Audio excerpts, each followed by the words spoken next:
BJP निर्वाचन इस्तार कहते आमे जे आमे सरकार को आसिले धान क्विंटाल 3100 टंका चाषी मान को दिया आमर सरकार आसिला जून 12 तारिख दिन आमर मुख्यमंत्री मोहन माझी शपथ पाठ कले दिन गोटाक बेले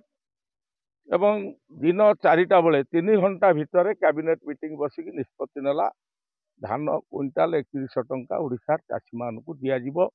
एवं 48 घंटा भितर चाषी तार पैसा पाइब धान देवा एवं धान किणा कारबार को स्वच्छतार सहित करने श्रृंखलित भाव करने चाषी किभली भाव में सुविधा उपर आसिक धान मंडी में धान देकी जीव किसी हैरान हम ना से मोहन माझी बीजेपी सरकार व्यापक व्यवस्था प्रशासनिक स्तर में से कामर तदारख करने ओडिशार माननीय मुख्यमंत्री मोहन माझी समेत तांको मंत्रिमंडल मंत्री एमएलए सांसद एवं सरकारी ऑफिसर प्रशासनिक कल धान मंडी परिदर्शन करने सहित धान किणा कारबार तदारख कर व्यापक भाव में बुली।